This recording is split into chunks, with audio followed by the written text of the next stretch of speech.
Timmy had always loved Halloween. He loved the costumes, the candy, and the thrill of becoming something else for one night. This year, he wanted to be scarier than ever. After school, he wandered to an old yard sale where an elderly man was selling various odd trinkets. That's when Timmy saw it, an old, cracked skull mask, yellowed with age. Its grinning teeth and hollow eye sockets seemed to stare right through him. "Careful, boy," the old man warned, his voice raspy and serious. "That mask ain't like the others. It's cursed. Whoever wears it may never take it off again." Timmy scoffed at the idea. "A cursed mask? Please."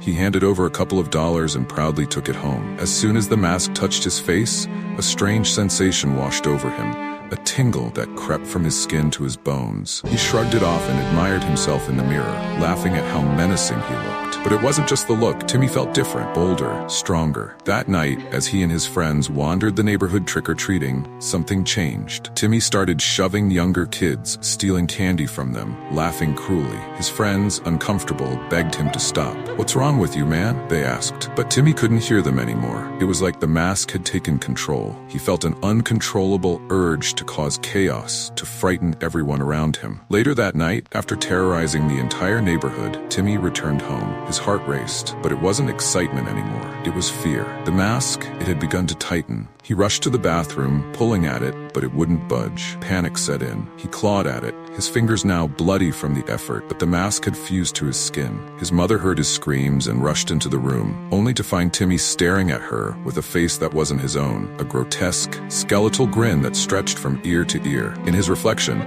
Timmy saw that he was no longer wearing the mask. He had become the mask.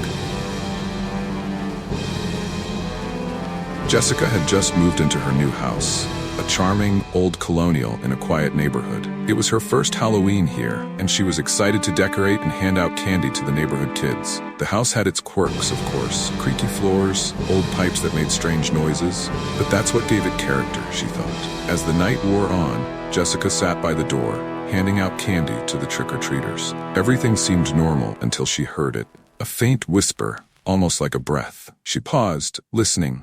It seemed to come from the hallway behind her. Slowly she turned around, but nothing was there. Shaking her head, she dismissed it as her imagination and continued handing out candy. Later, after the last child had come and gone, Jessica settled in for the night, but the whisper returned. This time, it was clearer. "I'm right here," it said. She froze, her pulse quickening. The voice was soft, almost gentle, but it sent chills down her spine. She looked around the dark room, her heart pounding in her chest. Gathering her courage, she grabbed her phone and used the flashlight as she moved through the house. "Hello?" she called, her voice trembling. There was no response, but she could feel the weight of something watching her. The whisper came again, this time from above. "Come find me."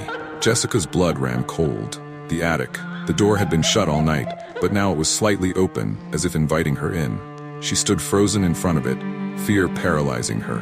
Slowly she reached for the knob, pushing it open. The attic stairs creaked as she ascended, the whisper growing louder. In the corner of the dusty attic, she saw it.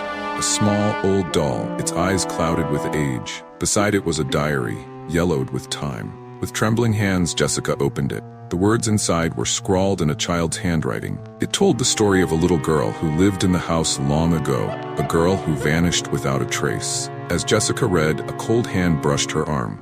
She screamed, dropping the diary, but when she looked around, she was alone. The next morning, the diary was gone.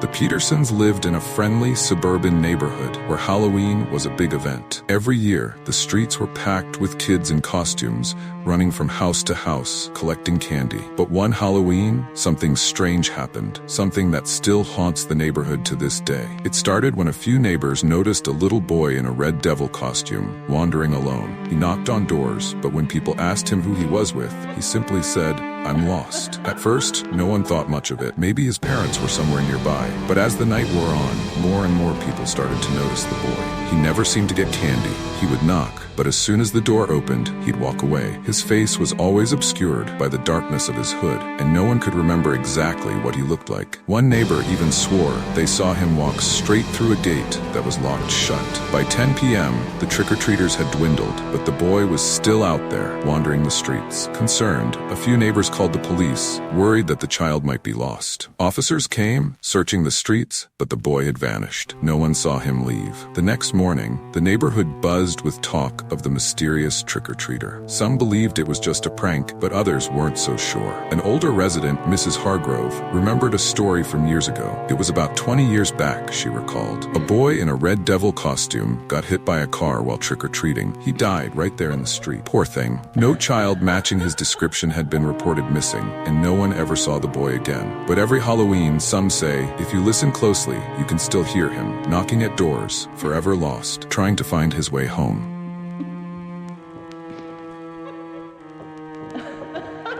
Liam was a college freshman, new to town, and eager to make friends. So when he received an anonymous invitation to a Halloween party at an old mansion on the outskirts of town, he didn't hesitate. The invitation was handwritten with no sender, but it promised a night of fun and mystery. The mansion was enormous, covered in ivy, with cracked windows and an eerie silence that seemed to swallow the world around it. When Liam arrived, he was surprised to see the place packed with people in elaborate costumes. Everyone was dancing, drinking, and laughing as eerie music echoed through the grand ballroom. It seemed perfect, too perfect. As Liam wandered through the party, something strange caught his attention. No one seemed to notice him. When he tried to talk to someone, they'd smile politely but never respond. It was as if he didn't exist. The eerie sensation of being invisible made the hairs on the back of his neck stand up. Suddenly, the clock struck midnight. The music stopped, the air grew cold, and Liam felt a chill run down his spine. The partygoers, who had been lively and animated moments before, turned towards him. Their faces began to change, their smiles twisting into grotesque, lifeless expressions. One by one, they began to disappear, fading into the shadows like ghosts. Panic gripped Liam. He ran for the door, but it wouldn't budge. His heart pounded in his chest as he frantically searched for a way out. That's when he heard it. Whispers, soft at first, then louder, as if the house itself was alive. "You're one of us now," the voices said, echoing in his mind. Desperate, Liam found an open window and jumped. He landed hard on the ground below, bruised but safe. When he looked back, the mansion was gone, vanished without a trace. The next morning, he learned the truth. The mansion had burned down in 1975 during a Halloween party where everyone inside had perished. No one had ever rebuilt it. The party he attended had been nothing more than a phantom, a ghostly echo of that tragic night.